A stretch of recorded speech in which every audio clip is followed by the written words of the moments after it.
I'll go with your second choice, and I'll tell you why. We're in a republic. You know, people are elected to go represent, in this particular case, at large. When we go there, we represent the people. When we hire a superintendent, he is an employee. He is not a freelance agent out there that can do what he wants to do in 5 years and walk away. The reason I got involved in this was because of the control through the strategic plan. Back when Eric Smith and I first met, and I think Louise was on the board at that time. And of course, the GPRA, the County Act, said you had to have a strategic plan. Well, Eric knew that, and Eric's tried to start it. And it's going on for 10 years, and when I go back and look at it and see what this superintendent has done to this, and then I found out through the vice chair just recently that it was never approved and endorsed what he did. I couldn't believe it. It was just a shocker to me that he was allowed to do this without the board's control. Leadership is missing on this board. And the leadership has got to take control back from the community, away from special interests, business-minded people who try to do good within the educational system. It has to be controlled by leadership from the board, period. So how would you make that happen if you were? Well, it's real simple. I'll talk a bit more about as far as strategic planning.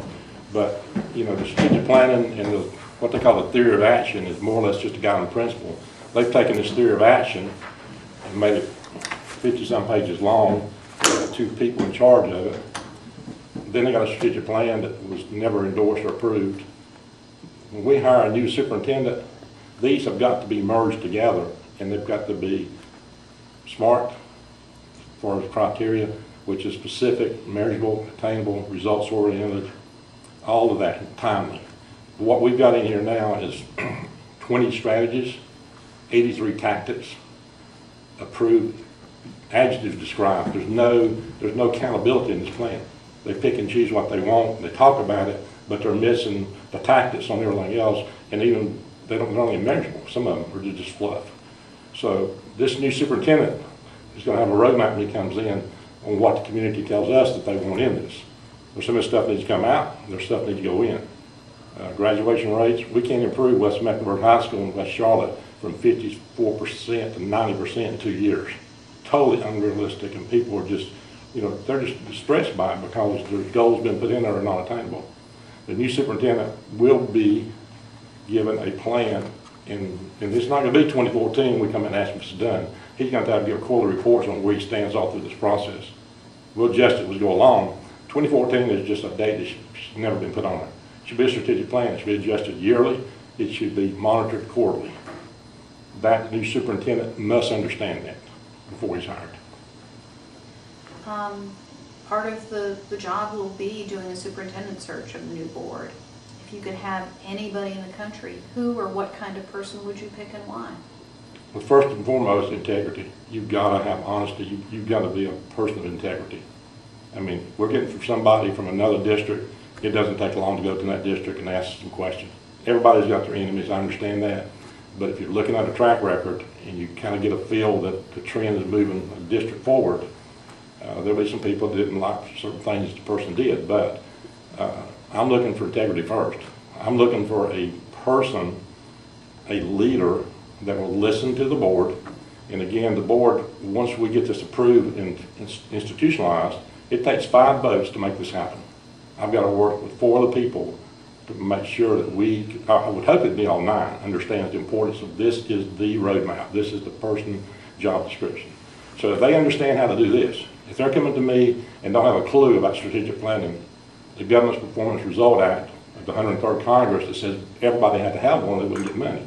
This is where the federal dollars make. It's not just the school system, it's not the education department, it's the military, it's everybody in the government. If you don't have a plan and show results, you don't get the money. Now, we got away from that in the last couple of years, but now I think we're going back to it because the budget dollars are so tight now. Does that, then, do we need to have, would you say we need to have a superintendent with a business background or a military background, for example? Military is leadership when you get into hierarchy. Military is nothing more than society. I can go in the Pentagon right now with 20,000 employees and walk downtown Charlotte, they got 20,000 employees. You got some common threads in the military of core values that we enforced. Yeah, And if they don't, then they're removed. yeah. But it doesn't have to be military. It has to be somebody that understands business, because you're dealing with a large budget here. At the same token, they got to understand the other side, 9,000 teachers. Yeah. You got to understand how to lead and maintain morale. First thing we learned, especially in Vietnam, if your morale's not high, Yeah. you will lose people.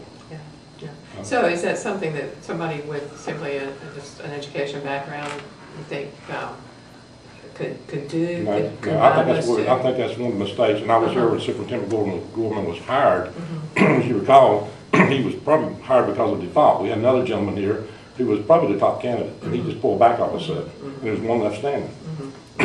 You can take a science teacher and you can make them a principal, but if they don't understand how to run a $1 billion budget Yeah, and how to put certain prioritization Yeah. with what's most important yeah, here, yeah. you got to have that knack about you. Now, is it learned? Is it there? I think it comes through experience, maturity, leadership abilities. Some people may be great teachers, they're not leaders. Yeah. They may be great leaders and can't teach. Yeah. So, is an educator likely to have that capacity? I would love to find one. Okay. I'd love to find it. And I know Dr. Smith, some people had their problems with him, but he had that education background.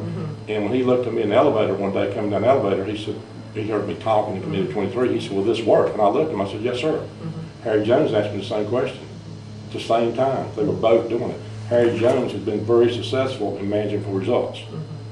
This is their plan. This is how he's managed through the balanced scorecard, and he's got bonus after bonus because once they started coming and saying, "Well, how do you do this?" And I said, "Well, if he said he's going to do this and he does it, then you have to reward him." And through the years, he's got his performance bonuses because he understood, like Eric Smith, how this worked.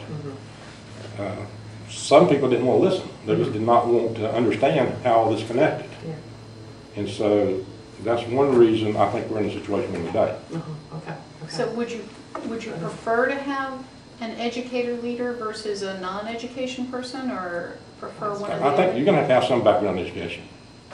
You know, I mean, I came in, I've been involved in this for 10 years, and I fell back when Superintendent Gorman came along. I got invited down to the Discovery Place when we had the big kickoff with the little, rubber balls about how great strategic planning would be. And I said, they're finally catching on. They're going to do this.